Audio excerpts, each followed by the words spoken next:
අප්‍රේල් මාසයේ අපනන ආදායම ශ්‍රී ලංකා රේගුවේ இலங்கை சுங்கத்தின் தரவுகளுக்கு அமைய ஏப்ரல் மாதத்தில் இலங்கையின் ஏற்றுமதி வருமானம் சுட்டிக்காட்டத்தக்க அளவு அதிகரித்துள்ளது.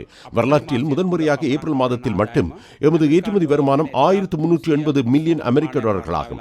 இது கடந்த வருட ஏப்ரல் மாதத்துடன் ஒப்பிடுமடுத்து 106% வளர்ச்சியாகும். இலங்கை ஏற்றுமதி வருமான வரலாற்றை பார்க்கும் போது ஏப்ரல் மாதத்தில் அதிக ஏற்றுமதி வருமானம் இந்த வருடமே பதிவாகியுள்ளது.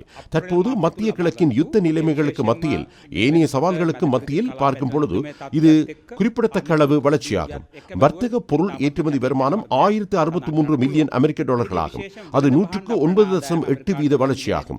சேவை விநியோக ஏற்றுமதி வருமானம் 317 மில்லியன் அமெரிக்க டாலர்களுடன் இணைந்தே முதன்முறையாக ஏப்ரல் மாதத்தில் 1380 மில்லியன் அமெரிக்க டாலரை வருமானமாக பெற்றுள்ளது.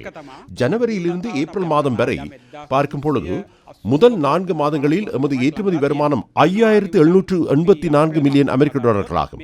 இதுவும் இலங்கை ஏற்றுமதி வருமானம் முதன்முறையாக முதல் 4 மாதங்களில் ஏற்பட்ட அதிகரிப்பாகும். இதில் வர்த்தக பொருள் ஏற்றுமதியை பார்க்கும் போது 4524 மில்லியன் அமெரிக்க டாலர்களும் சேவை பிரிவு ஏற்றுமதி வருமானமான 1259 மில்லியன் அமெரிக்க டாலர்களும் உள்ளடங்கலாக ஒட்டுமொத்த வருமானம் 5784 மில்லியன் அமெரிக்க டாலராக இலங்கையில் முதன்முறையாக பதிவாகியுள்ளது.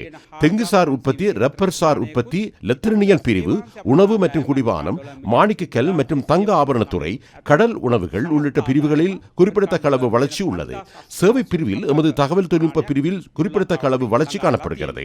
இந்தியா, சீனா, ஆஸ்திரேலியா, ஜப்பான், ஹாங்காங், பிரான்ஸ் ஆகிய நாடுகளில் கடந்த வருடத்தை விட நாம் குறிப்பிடத்தக்க அளவு வளர்ச்சியை அடைந்துள்ளோம். ඉන්දියාව, චීනය, ඕස්ට්‍රේලියාව, ජපානය, හොංකොං, ප්‍රංශ වගේ රටවල කැපී පෙනෙන වර්ධනයක් අපි ගිය වසරට සාපේක්ෂව දකින්න පුළුවන්.